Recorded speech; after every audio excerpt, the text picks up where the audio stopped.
All right. Good afternoon, everybody.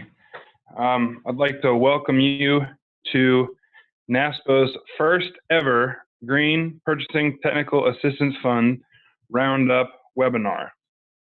And after the webinar, I encourage you to try to say that 5 times fast and see if you can do it, because I could not. It's kind of wordy, but we're very excited to have you on with us today. Each year, NASPO offers funds to assist states in outreach to promote agency use of state green contracts, educational and training purposes on green purchasing, solicitation development for environmentally preferable products, and more. NASPO seeks to leverage the purchasing power of state government to conserve energy and national resources, limit environmental pollution and waste, improve public health, encourage clean technologies, and create cost-saving opportunities in a balanced economy. During this presentation today, we will hear from purchasing professionals in New Hampshire, Massachusetts, Minnesota, and Colorado on how the Green Purchasing Technical Assistance Fund has aided their state in a unique sustainability project.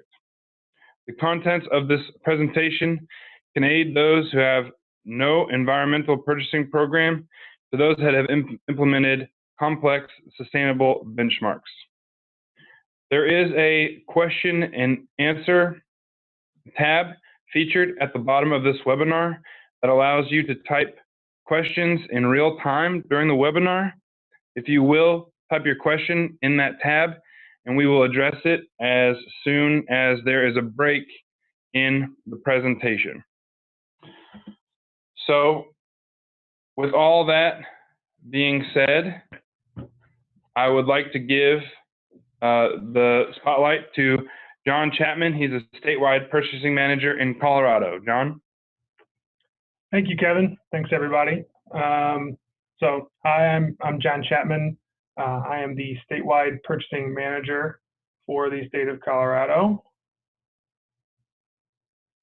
I'm trying to control my screen and it's not working. Kevin, I'm having an issue making the slides go forward. Okay, just one moment, John. Let me see Sorry, if I can. Everybody. John, try it now.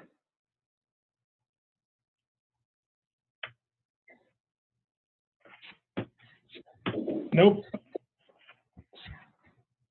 All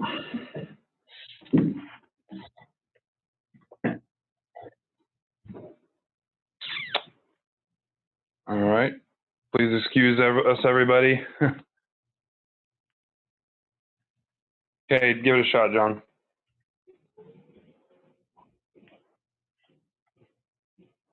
You can tell I have control, but it's not letting me move forward. I can just cue you on when I'd like you to change the slide. Yeah, we'll do that. We'll do that for right now, John. Okay. Sorry about that, everybody. All right, let's go to the next slide. There we go. Sorry, as I said, John Chapman, I'm the state purchasing manager here in the state of Colorado. One of the main things that I do here in Colorado is I lead the team that manages our statewide price agreements, and I have been lucky enough to have been tasked with leading some of the Colorado's green purchasing efforts. I don't have a background in sustainability. Like Kevin mentioned, we're going to see a pretty broad breadth of where states are in terms of their sustainability efforts. And here in Colorado, I would say we're a little further behind than a lot of other states when it comes to green purchasing. But luckily, we've been able to utilize the Green Purchasing Technical Assistance Funds to really try to help us make progress in our goals. So let's go to the next slide.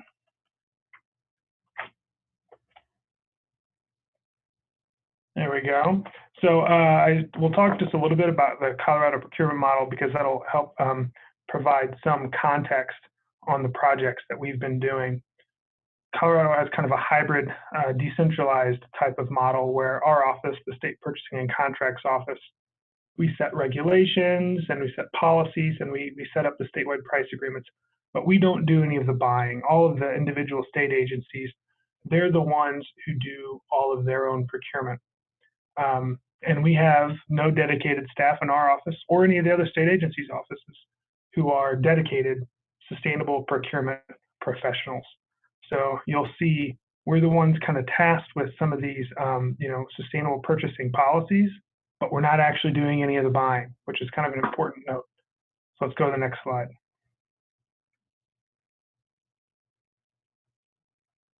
There we go. So in 2015, our governor signed an executive order regarding the greening of state government. And it set a lot of goals around sustainability generally, energy, water management. One of the biggest things that it did was it established a group called the Greening Government Leadership Council, perfect for government to have a nice, cumbersome acronym, kind of like GPTAF, right?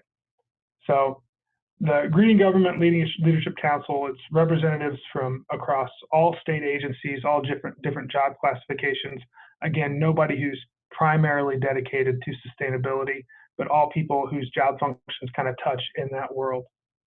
That governor's executive order sets out one single specific goal for sustainable procurement. That's it, just the one.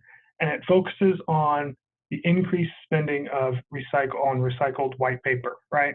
So sustainable purchasing, obviously not a huge focus of that executive order. Next slide. But that Greening Government Leadership Council decided, hey, there does need to be some additional green purchasing goals and directives. So over the last few years, they've developed some, and that's really been the area where we've used our NASPO green purchasing assistance funds. So recently, what we've been doing is the goals that we've been set out for us would be to identify some of our baseline green purchasing metrics. Where are we at right now, right? How much money are we spending on green products in our top commodity categories? That's office supplies, janitorial, and facilities MRO. And then they wanted us to develop some quantifiable green purchasing goals and metrics based on that baseline data. And because our office, we don't have any expertise in green purchasing, we don't have the time, we don't have the resources to be doing all of this on our own. That's where the Green Purchasing Technical Assistance Funds really came into play for us. Next slide. So we used our funds in 2017 to bring in the Responsible Purchasing Network. We had them help review our current agreements and all the available data in those three highest volume categories that I mentioned before: office supplies, facilities MRO, and janitorial. And at first we thought, it's just going to be, data analysis. We're going to send them some of the information that we had, fairly straightforward, just something that we didn't really have the time to do. And this turned out to be a much, much bigger effort than we first imagined. Our only real source of data was vendor-provided sales reports. Some vendors provided it with great detail. Others provided no detail at all. Some vendors didn't provide anything, period. We didn't have any kind of data from them. And nobody used the same reporting format. So it made it very difficult to make comparisons across vendors. And because all of this data was self-reported by the vendors, they were the ones who were making the determination of whether or not the sale of a product would be classified as green, right? So RPN identified quite a bit of potential greenwashing. Next slide. So they got through all the data. They did a great job. It was really difficult to get through all of it. And they did identify some baseline levels of green spend, right? So this chart kind of just summarizes that generally across those three categories. There's a couple things that always really stood out to me. You'll see in office supplies, our lowest vendor in terms of green spend, we found only 1.6% of spend that they reported could be classified as green, but then our highest vendor was reported at 43.4%. That's a huge disparity whenever you think about in that market, they're selling really kind of the same products and goods and services. And so that shows us that there's really some level of over-reporting or some level of under-reporting. Similar to facilities MRO, right? That's a giant gap there between those two as well. So we worked hard. We kind of worked together. We determined some of those goals you'll see. So we wanted to move in 2020 up to 50% in office supplies and 25% in janitorial. Those are some really aggressive goals. And what we were going to do is present those goals to that Greening Government Leadership Council to formalize them. Go to the next slide. But then as we kind of further discussed these before we were going to take them to the Greening Government Leadership Council, we started to have some concerns. One, they were obviously pretty aggressive. But two, we were just concerned generally with using spend as a metric for success when it comes to green purchasing, right? Sustainable purchasing efforts. So even if you're buying more green products, that doesn't mean you're making a more positive environmental impact, right? You've got shipping costs, you've got fuel impact, that sort of thing. So buying more, even if it's green, sometimes is actually worse for the environment. We always are going to have a big issue with unreliable data.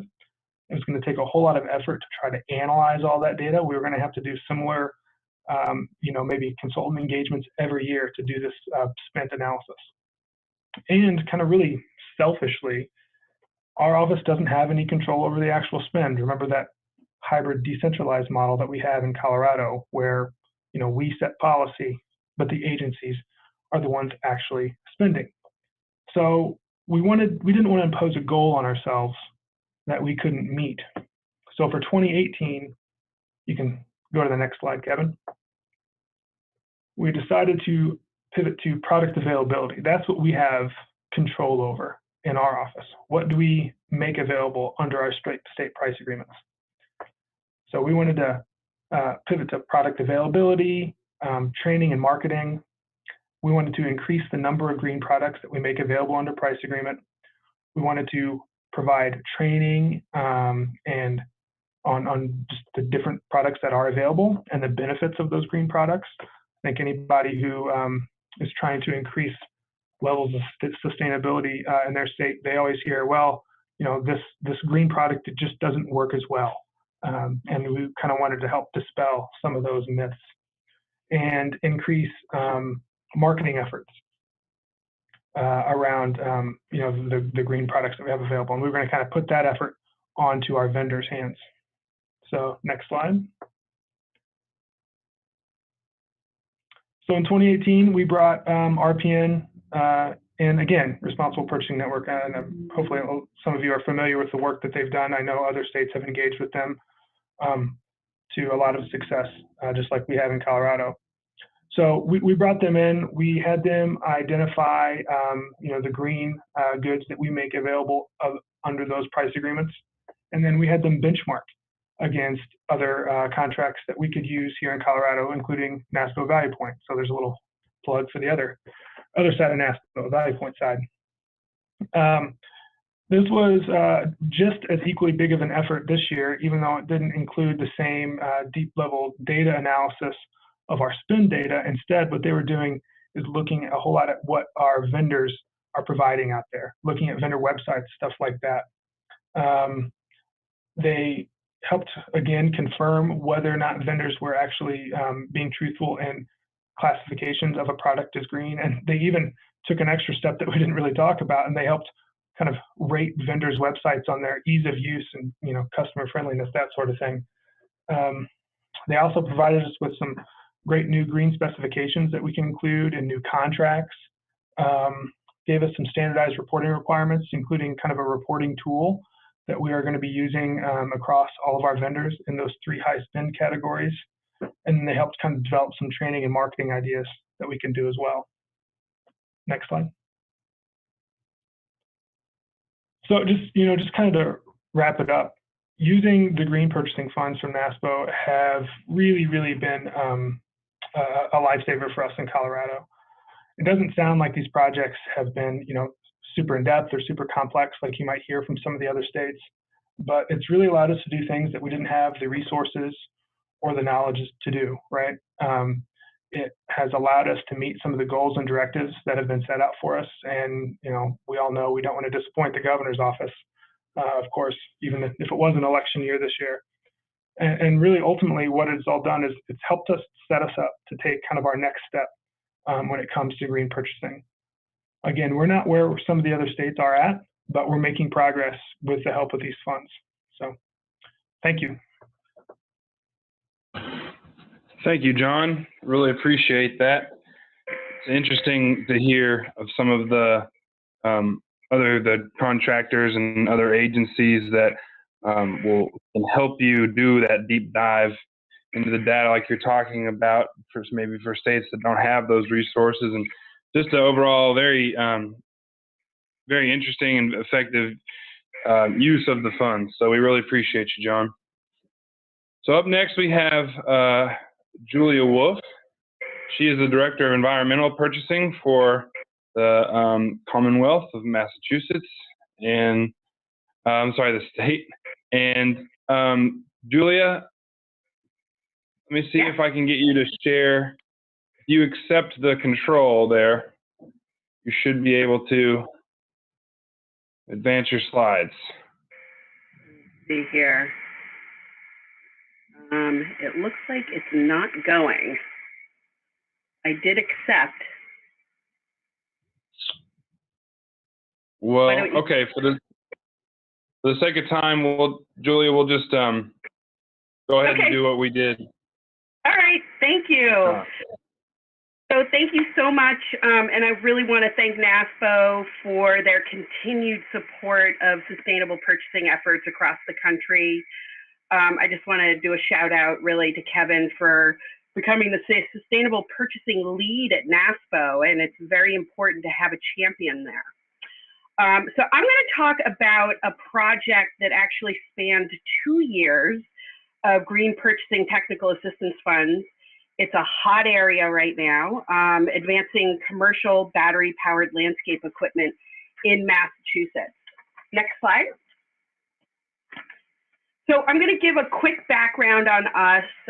So I work at the Operational Services Division. We set up statewide contracts for goods and services. We have over 100 statewide contracts, and like Colorado, we set up the contracts and our eligible entities use them. We don't have any money that literally goes through us.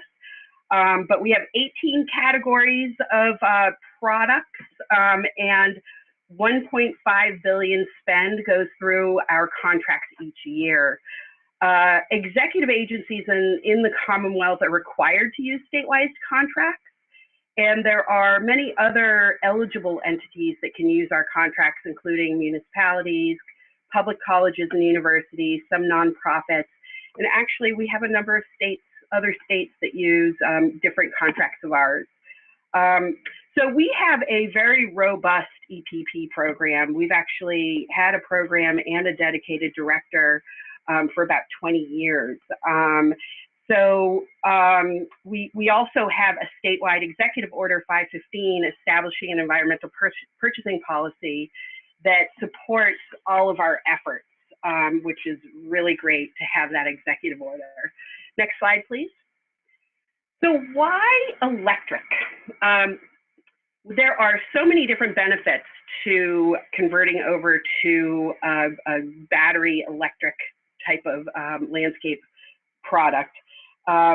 Zero toxic emissions, less noise, no fuel spillage. I heard that, I think EPA did a study that there are literally millions of gallons of spills of gas every year that just go undocumented. There's no fuel costs, less maintenance, no soil and water pollution, and zero greenhouse gas emissions. So we're super excited about this. A couple of years ago, the technology just was not there, but I can say that it is here, and I'm hoping that it stays. Next slide, please. So after all of our work on this, it was really apparent to me that health and safety issues should really be at the forefront of why we should be pushing for transitioning away from gas-powered equipment to battery-powered equipment. The gas equipment, it's an unregulated area. There are many health and safety issues associated with gas-powered equipment. I'm just going to go through a couple of these because I think they're really important for folks to know. Noise exposure levels exceed OSHA hearing protection standards, sometimes are exceeded 1 to 2 orders of magnitude at the ear of the operator. And this noise impacts hearing, but it also increases stress hormones, which have been documented to contribute to higher blood pressure and heart disease. Vibrations disrupt the blood flow and affect the nervous system, resulting in loss of feeling in hands and more. So many landscape workers do complain that they have lost a lot of feeling in their hands. Air emissions are toxic from gas-powered equipment, and there's carcinogenic pieces to it. VOCs, NOx, carbon monoxide, and also the particulate matter, so PM 2.5, which is the size of particulate matter that comes out in the emissions. And the particles of dust blown have been shown to include mold, bacteria, pesticides, toxic metals, etc. So the EPA stated, and this is in the slide, in 2018 that emissions of smog-producing substances from this equipment were 81% as high as the amount from standard sedans.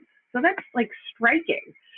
Lastly, more than half of the landscape workers out there are actually immigrants. It's a low-paying job, and there are environmental justice issues associated with this population of workers. So Quiet Communities is a group, and I'll talk about that in a second, that we worked with. They do a fantastic job. They're a nonprofit. They do a fantastic job giving a presentation on the health and safety issues associated with gas-powered equipment, going through the research, and they provide an extremely compelling argument to rethink our use of gas-powered equipment. And also, they really offer battery electric as a viable option. Next slide, please. So we were able to receive NASPO Green Technical Assistance Funds over 2 periods, 2 years, so phase 1 and phase 2.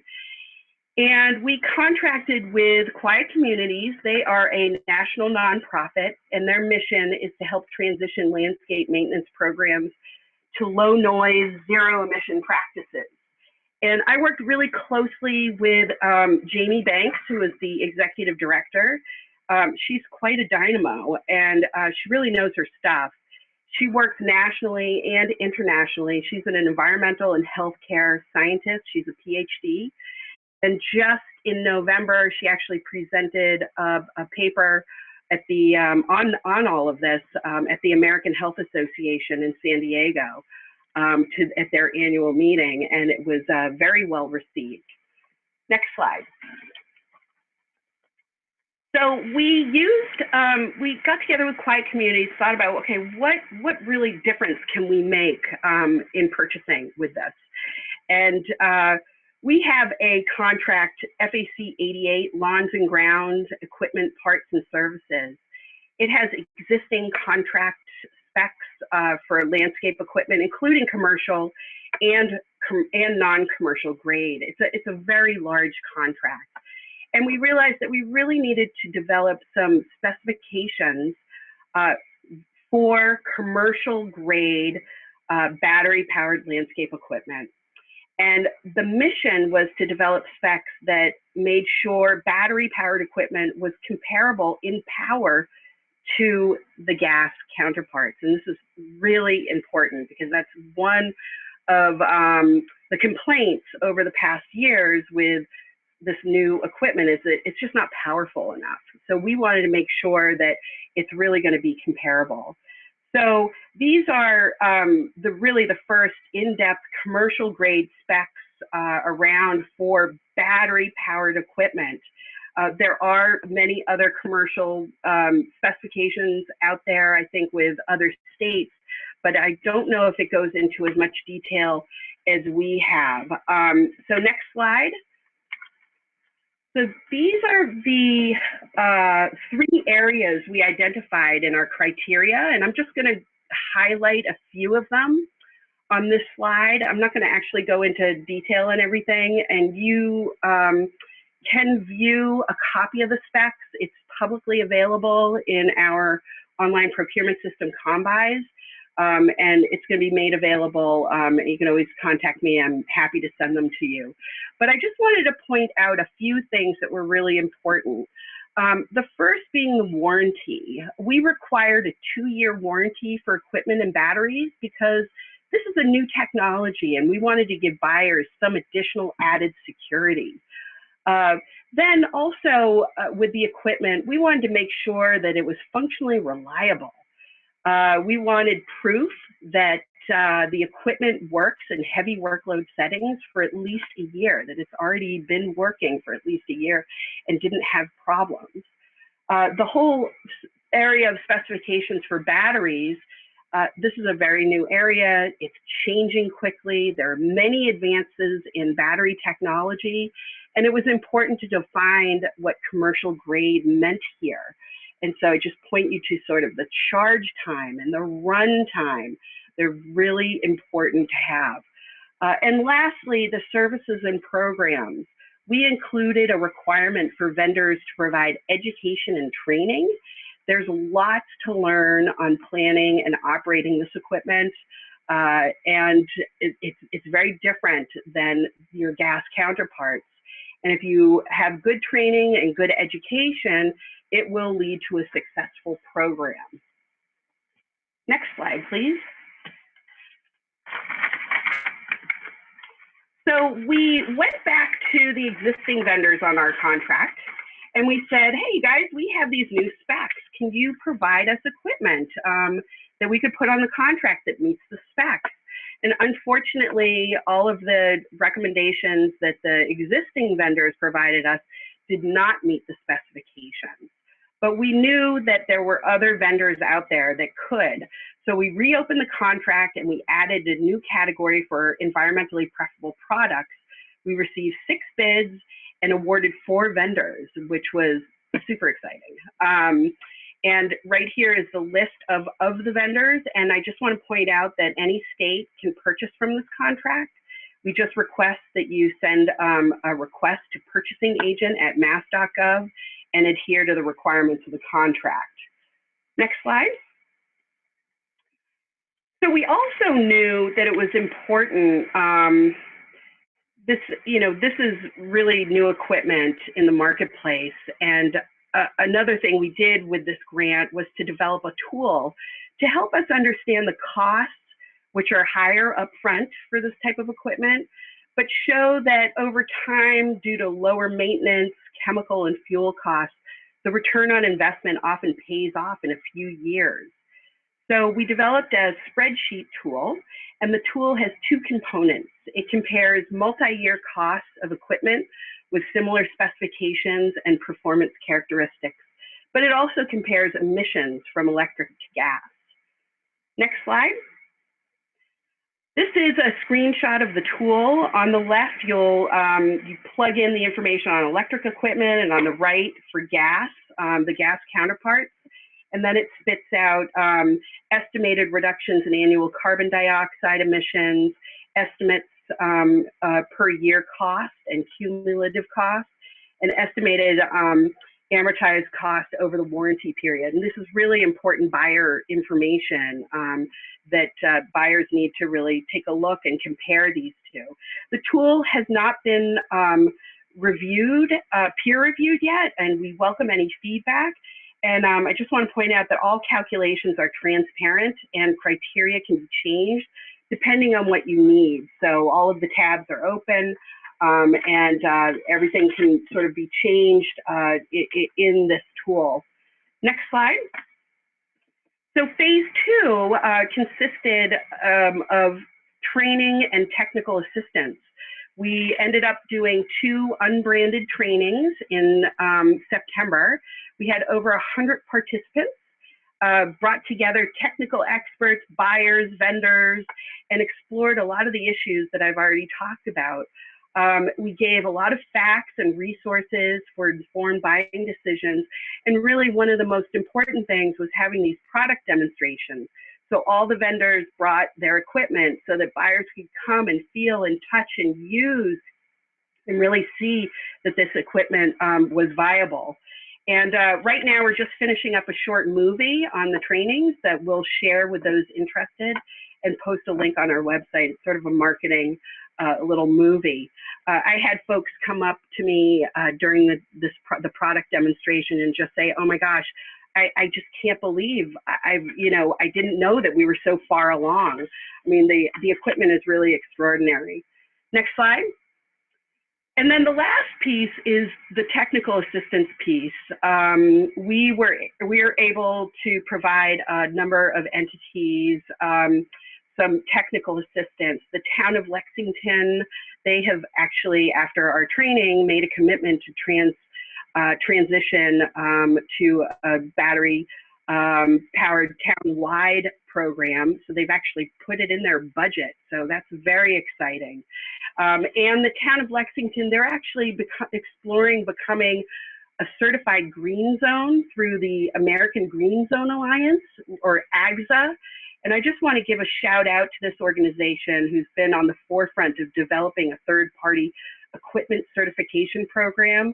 And they're going to have an online training certification as well.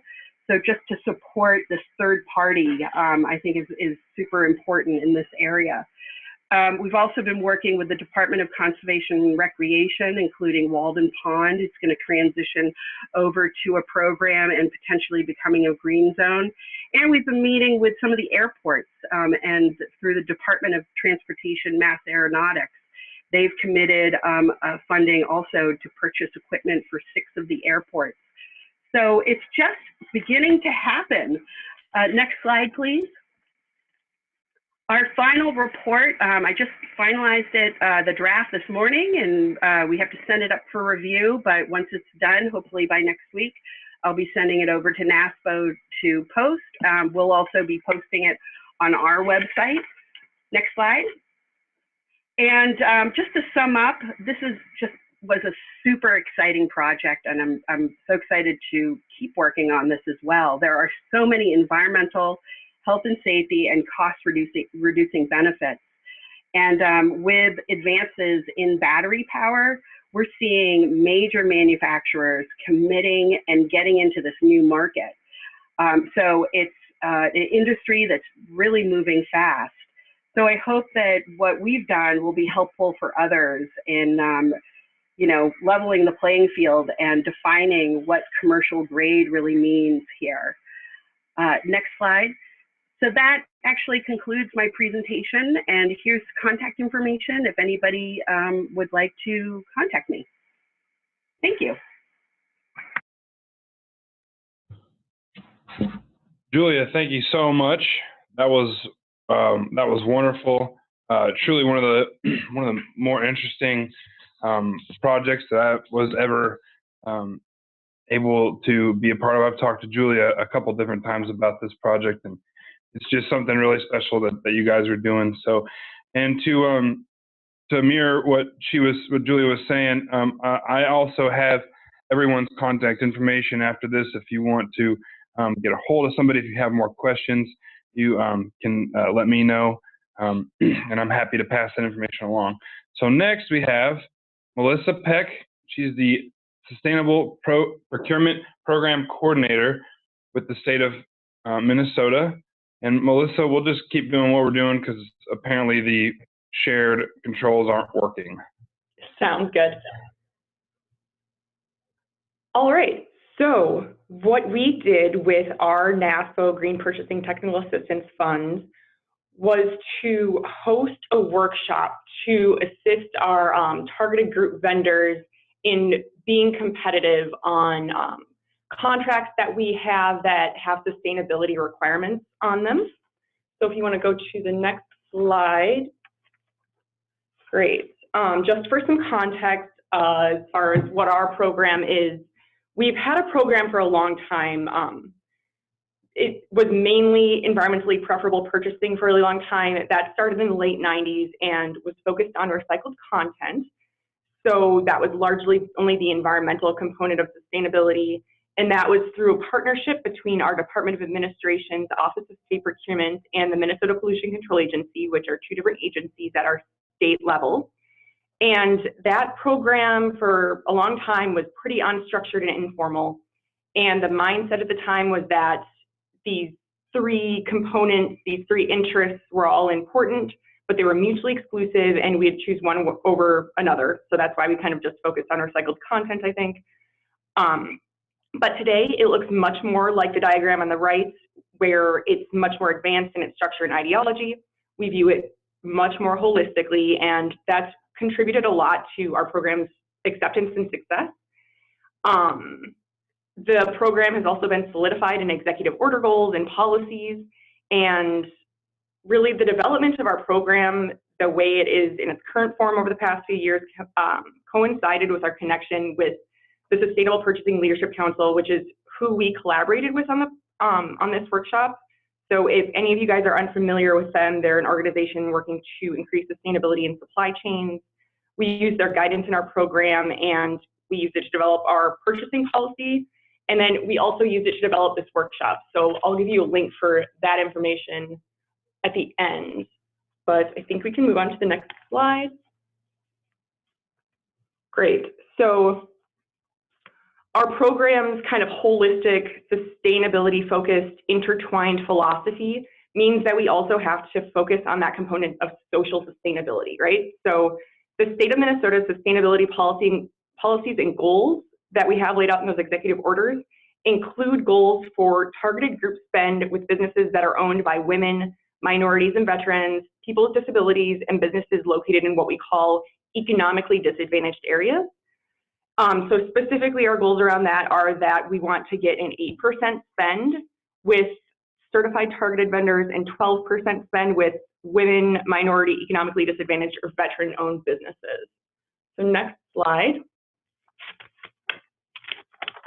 And as you can see by these graphs, we've had a bit of success in that area on these goals since fiscal year 16, but we do have quite a bit of work to do.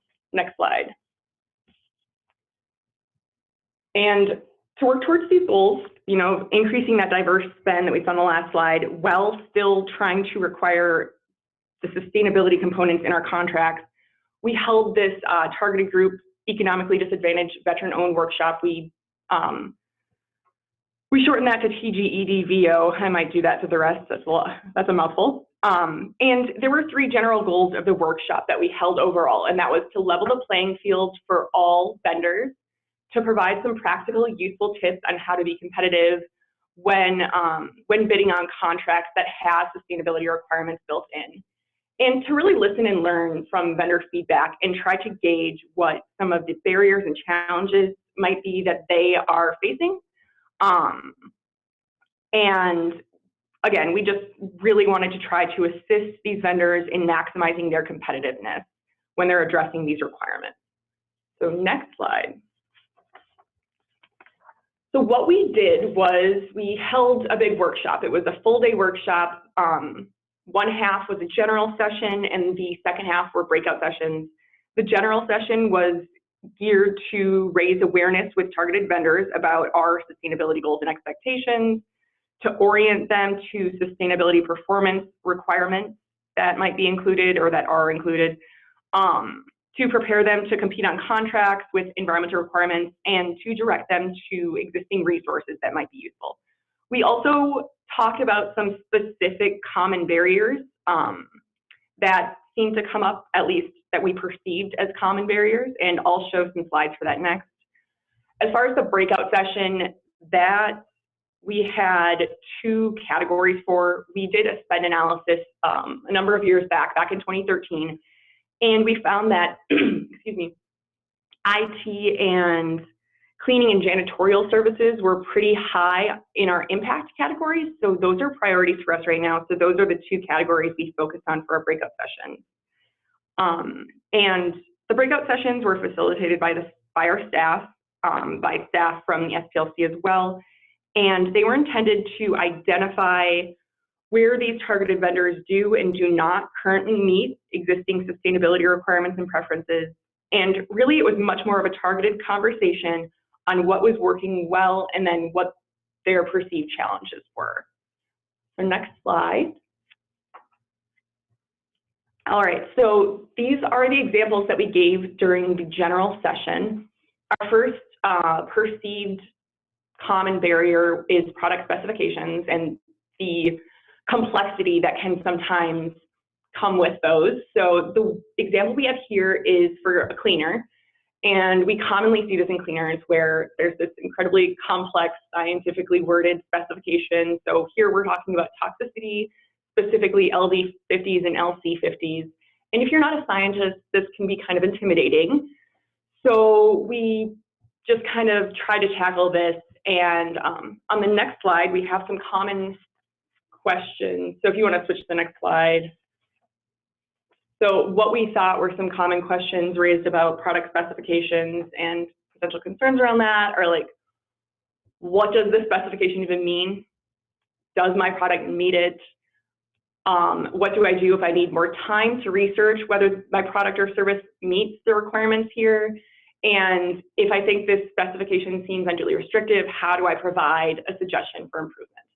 So we walked them through some potential solutions for that and provided a tip sheet to help them answer questions such as this one. So next slide. The second barrier that we gave as an example were eco-label standards and certifications. So there are a lot of eco-labels out there right now, and at the time of the workshop, which was early this year, I'm sure there are more now, but at that point in time, there were about 460, I believe. And we thought that vendors with limited experience dealing with eco-labels and standards and certifications such as this might have some questions. So next slide. Some of the questions we thought they might have are, how do they get the certification? How much does it cost? How much time does it take? And are they required? So again, we tried to address some of these on our tip sheet, but we also talked through some solutions to questions and concerns that might be raised around this. Next slide. Our last barrier example is reporting. On this slide, we have the reporting requirements for our lamp specification, and this requirement is something that's pretty typical for us. This is the information that we need that allows us to understand the environmental impacts of the requirements that we're including on our contract. And all vendors were told on the lamps contract that they would need to provide this level of detail to a customer upon request, and it would have to be in the format on the next slide, which I'll show you in a second. And vendors are asked to provide this information for all of the products that they sell under the contract on an annual basis. Next slide. So this is the spreadsheet that we send them to include reporting in. This has actually been updated this year, and it includes even more columns. As you can tell, it's pretty in-depth. Next slide.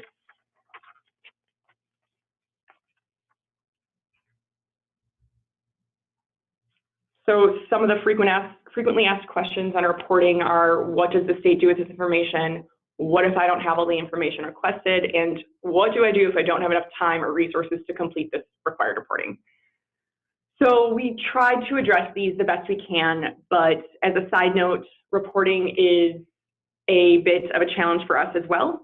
And this coming year, we are looking to request NASPO green funds to procure an IT solution that would mitigate some of the reporting issues using some sort of IT automated solution or a portal.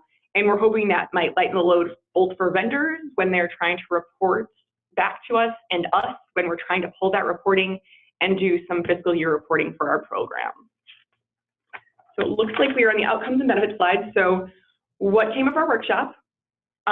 Well, as you can see on the slide, we submitted it as a case study to the SPLC Case Study Awards, and we did receive a Case Study Award on this project.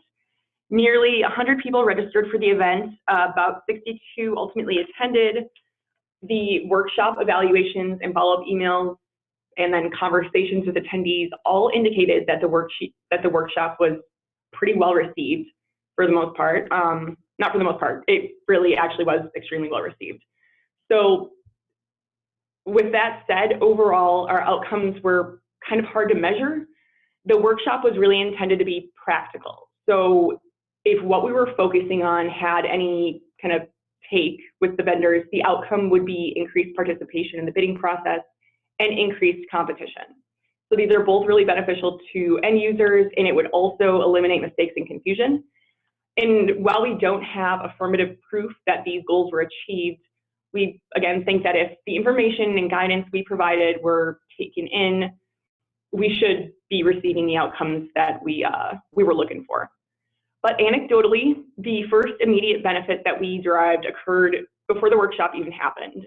So our group decided that in order to get the right people at the breakout sessions that we had to make calls to specific businesses to get them to participate. So that contact allowed us to learn a lot of pertinent information, and it allowed for the beginning of development of personal relationships with those vendors as well.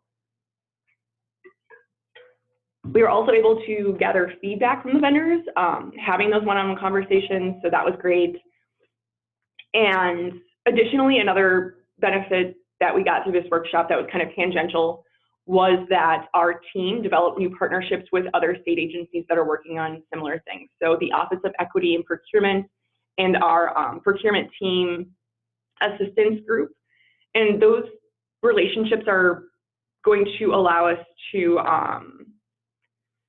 really advance our sustainability-related supplier development work more quickly, I think, and hopefully more effectively.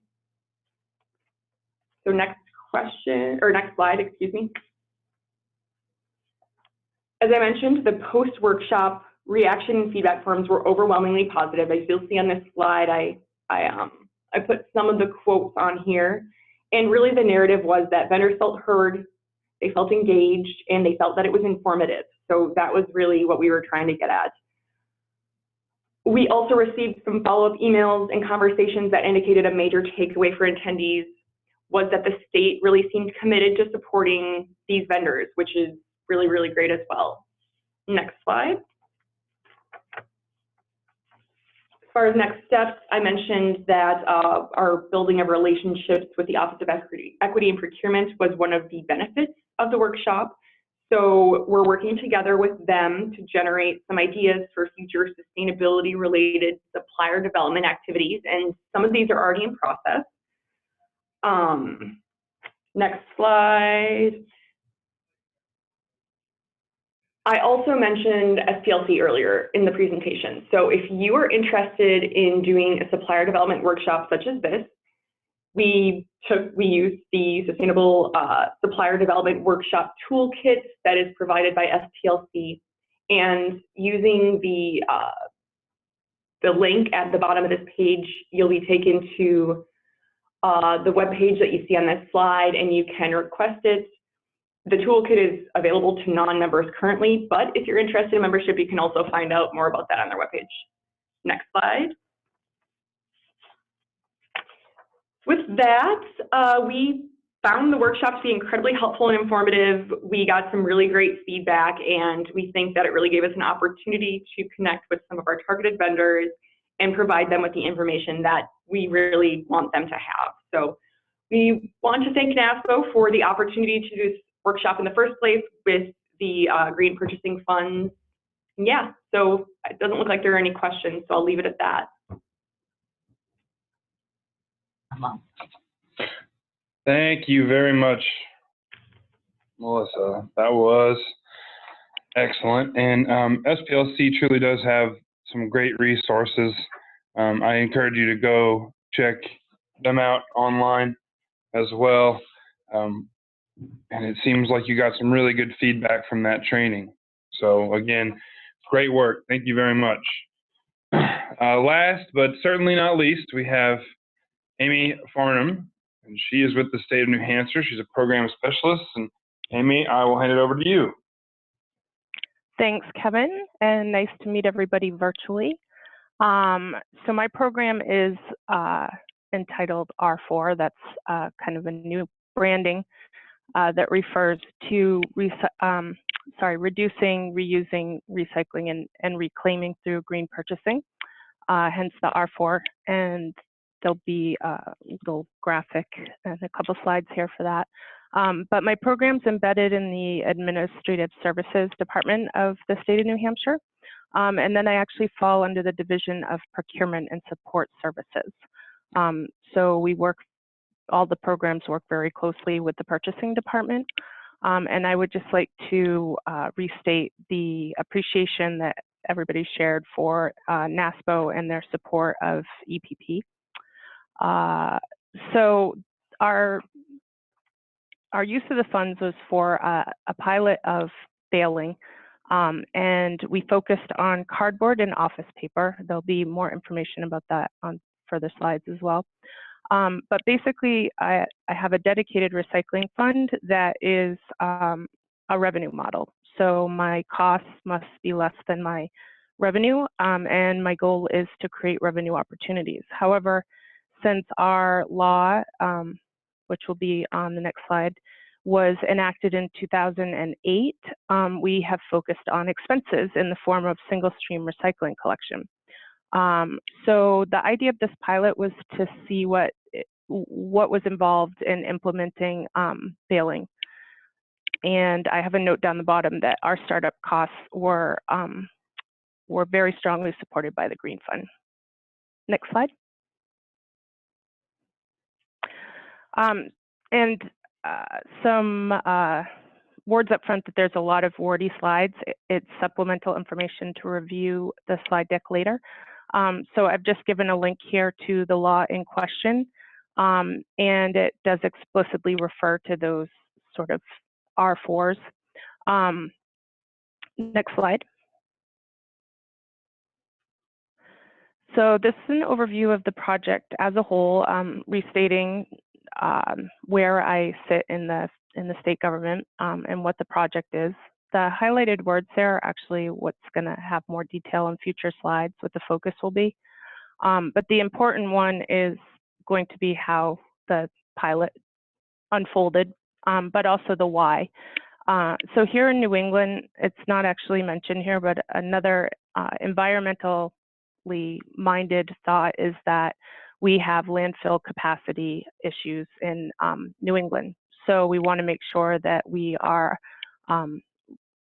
reclaiming as much material as we can for recycling and reuse. But for the purposes of the pilot and the R4 Recycling Fund, I focused on taking out some of the material that we were paying to have collected and then baling it so that we could sell it in the market. So next slide. So cardboard and office paper falls into what's known as the fiber market. And there's some terminology here about how they label cardboard and office paper for sale in the market. So OCC and SOP, and then there's pictures of what that material looks like. And then off to the right, you can see two of my recent bales. I wish that I had given a picture of what my first SOP bale looked like because it was not nice and neat and tidy like that one on the bottom left. Next slide.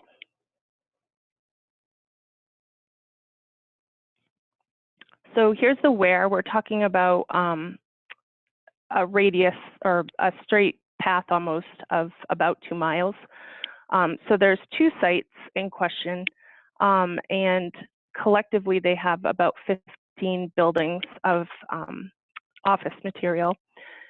And there's 2 separate collection programs there. So we have internal state staff that go around and collect from the offices. This is the only place that this happens in the entire state.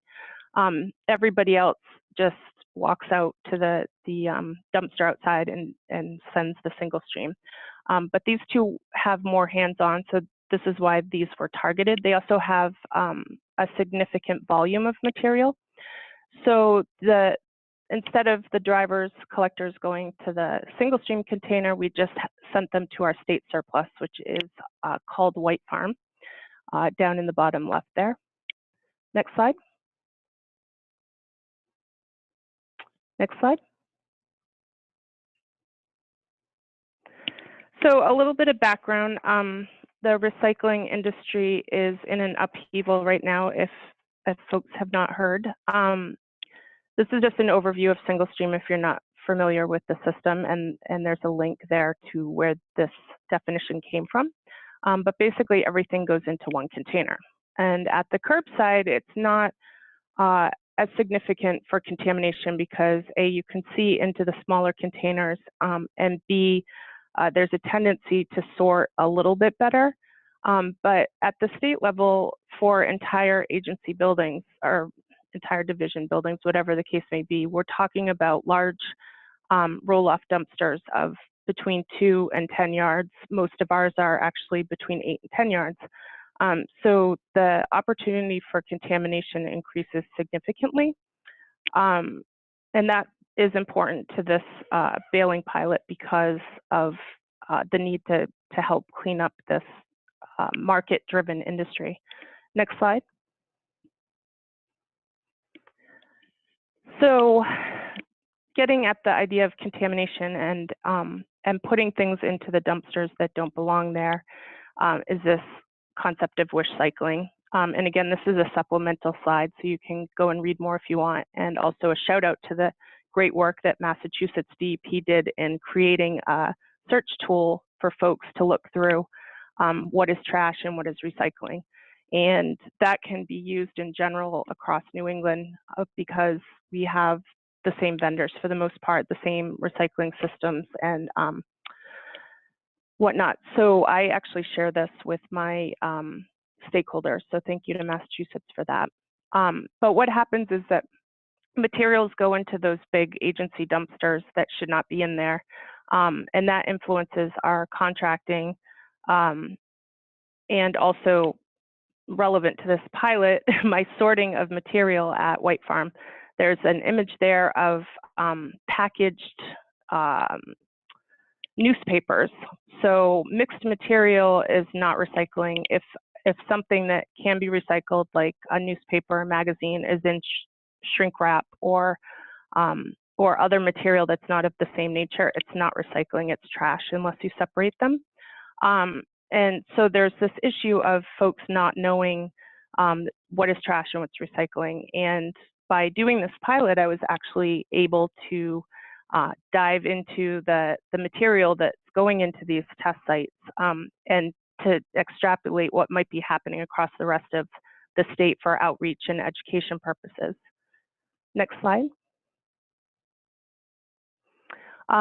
Here's a video for a tour of a material recovery facility. If no one has ever been to one or seen such video, it really shows what happens when people wish cycle and put things in there, because a lot of it is hand sorted or specialized machinery sorting, and wish cycling really interrupts the whole system.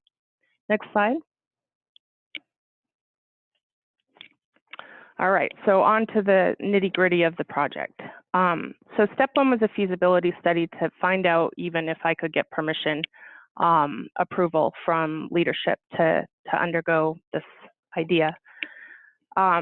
So in the first section there, the startup needs, I did the best that I could to determine what I would need for space and staff and equipment and supplies. My list was way off by the end of the pilot, by the way. I was operating in a large vast of unknown because this has never been done before in our state, and I couldn't really find comparable systems to align it with. So I just jumped into it without a lot of information up front.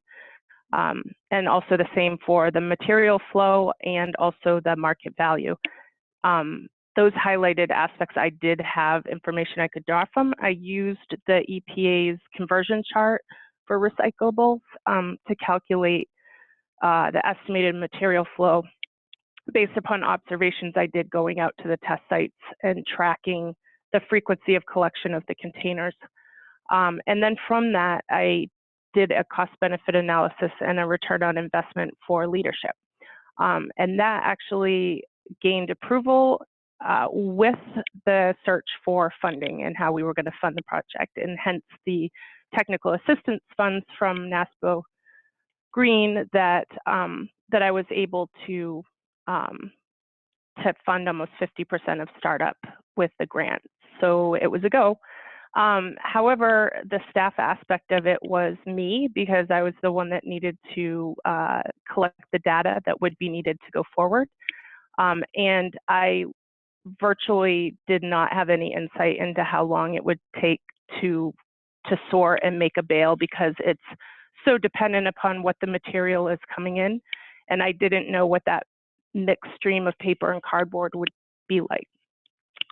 So the return on investment and the cost benefit analysis that I gave to leadership also evolved greatly throughout the 4 months that the pilot was going on. Next slide.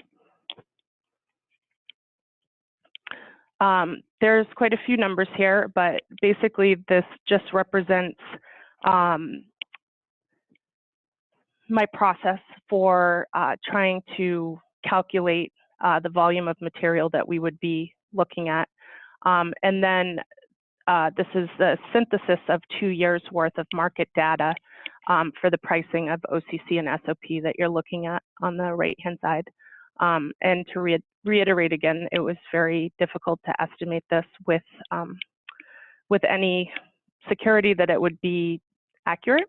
And I just finished redoing the final cost-benefit outcomes and ROI outcomes, but I didn't include it. I didn't include all of it in the presentation. There is one bit of it at the end. But if anybody's interested in seeing the entire Excel sheet, my contact information will be at the end. Next slide. I just wanted to blow up the market analysis a little bigger to show the totals averages on the bottom. Whenever you're engaging in any sort of revenue activity such as this, it's very important to forecast constantly. I'm going to redo this market analysis to be the last 2 years as of November, and then also projected out to what the values look like over 3 years. Because this market is especially volatile. When I did this last fall, the low for the OCC is showing as $96 per ton. These are per ton values is how the material is sold. However, the current low is right now 70 and has held it about that for the last 6 months. And then the high for SOP was shown as 132 over the last 2 years prior to startup. But it's actually at 210 right now.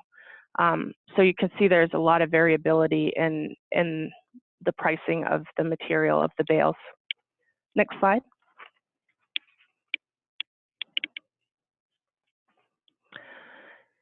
So in the contract specifications, explain what we need from the vendors to show their pricing.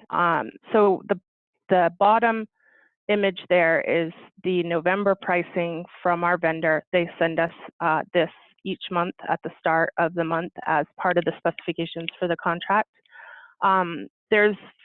There's several descriptions here because we have a choice in the specifications of how we want to sell. So the pricing varies per ton, which is about 2 bales if you're interested, by how we sell it. So we get much more if we sell mill direct than sending it down to the vendor for them to add with other bales and process up to the mill. And then I compare this to our pricing. There's actually 2 indices that I use. One is regional, which is a member organization, NRRA, that we're associated with, and they put this sheet out each month. This is actually just an example from August, so that's why these prices don't necessarily match up, although they sort of do, even though it was a few months ago. I accidentally pulled the wrong index, but I look at this first, and then I compare this regional index to what the national index looks like as a cross-check for everything. Next slide. So the second step after approval was to prepare. So we had to source a baler and then get the site ready. I could not find a site that was suitable for space and association with the other state agencies or a rental situation that had three-phase electric. And we did have a baler already that had been purchased and never used by the recycling fund, so it was my equipment. So we had to install electric. So we went to contract for an upgrade, and that whole process lasted about 2.5 months from the time we started the specs to the time that the upgrade project was finished. Next slide. So step 3 in getting the room ready was to secure the staff, supplies, and storage. As I said, I was the staff. I still am the staff to a large degree. But these are examples of some of the things that I needed. So we got some plastic shipping containers to hold the flat paper. We got some cardboard Gaylord containers to hold shredding and cardboard, the lighter materials. That's a pallet jack with a scale so that we can keep track of how much each bale weighs for comparison to the invoice from the vendor. And then there's an image there of the whole room and what it looks like right now. I installed the pallet racking that you see there. We had the overhead door installed as a fire marshal request. And then the bottom image on the right is the vendor trailer that's currently on site. So we just truck those bales up in there and stack them. And then when the trailer is full, the vendor will pull up and swap out the trailers for us. The first round in the pilot, we actually had our own trailer. And we had to unload 44 bales and reload them when the vendor trailer came, which was not efficient. So we've gone to this model, which is actually added expense because we have to rent the trailer from the vendor. So it's not ideal. They will not charge us if we can get capacity up to 1 trailer a month. So that is phase 2 to get more raw material. Next slide.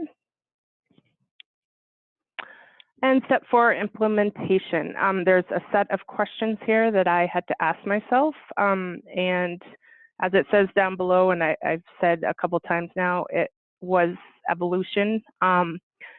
So this is one of the SOP bales in the baler.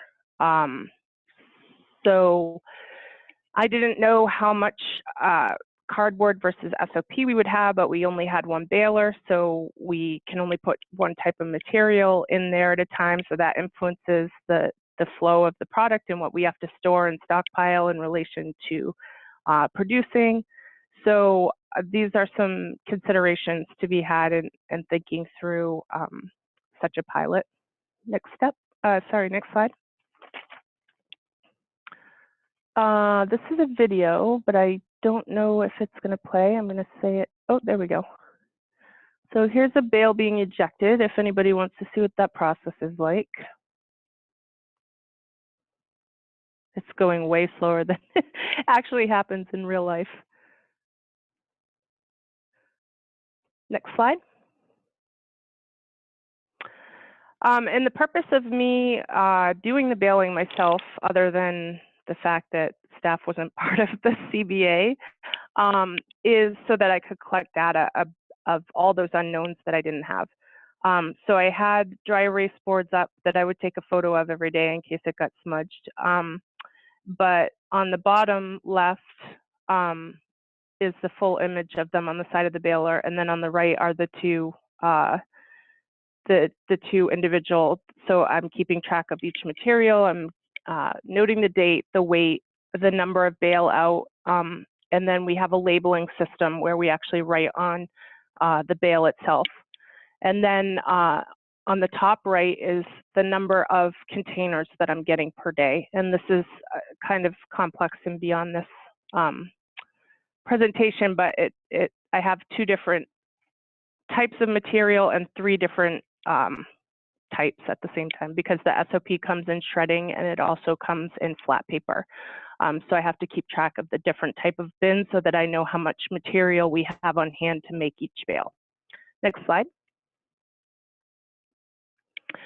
This is our first load sold. So for our trailer minus the fee for them to come and collect it. So we have to pay a rental on the trailer and we have to pay for the transportation because we had decided for this load not to go mill direct. So we would not pay that $350 if we simply waited for the mill to send a truck.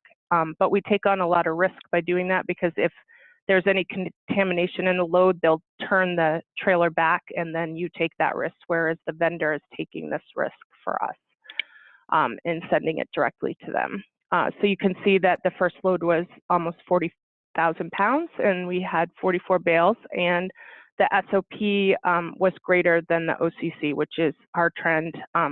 It looks like that is the trend for this two group of material that we're these two sites that we're bringing in. That is consistent. Next slide. And again, lots of numbers, but this is the final overview of what our startup costs were. The top three are what the technical assistance funds supported, less the fact that I just bought a high cube shipping container to be our storage unit instead of the trailer. That didn't work. So we sold the original storage trailer in our fall auction and put that money back, reinvested that money into buying the shipping container. Next slide. And here's my contact information. I see there's one question down below, but if you are interested in hearing any more or any other background materials like the contract or the full CBA and ROI, just reach out. And I don't know if everybody could see the question because it says private chat. But it looks like Julia asked if the material that I'm collecting would have gone to landfill, and if we avoided, did you include avoided disposal costs? So in New Hampshire for our recycling collection contract, we actually don't have any disposal costs. It's merely pickup, which I hear is unusual, but for some reason it seems we got that good deal. So all I pay is a haul fee. But as far as the material going to landfill, it's not something that the vendor would tell us, but industry indication news articles are that a large volume of the material in single stream is currently going to landfill. So we did, by taking back control, take less of that risk that this particular material, this 40,000 pounds, would go to our regional landfill. Thank you, Kevin. Amy, thank you so much. It's truly one of the more unique ones. I've had a couple conversations with Amy, and it's one of the more unique ones. One of the more out there in terms of what we usually do with the funds, but just so unique, and it was really great to hear from you. So thank you very much. Thank you to everybody that has stayed on. I know we're just a little bit over our time, but I really appreciate it.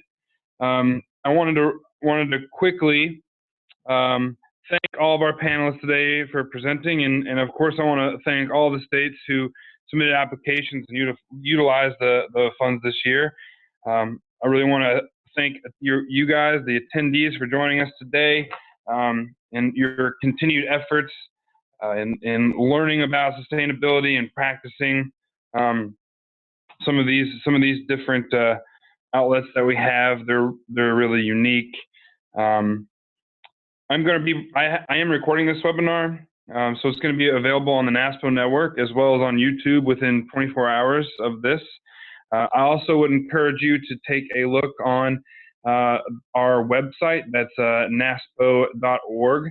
If you do that, you go down to publications, you go to our green purchasing resources. We have a green purchasing guide. and that has information surrounding the adoption of a green purchasing program. It's an easy to use document that provides purchasers with a basic understanding of concepts and benefits of green purchasing. It's got recommended steps and proven strategies that'll help enable the implementation of a green purchasing program. It's also got links to other resources that offers detailed information on specific elements. Again, if you would like the slide deck to this presentation or the contact information of any of our panelists, you can email me at kminor, that's K-M-I-N-O-R, @naspo.org. I'm happy to send you the recording of this webinar, slide deck, or any other information that I can help you with. Before we go, does anybody have any questions for our panelists?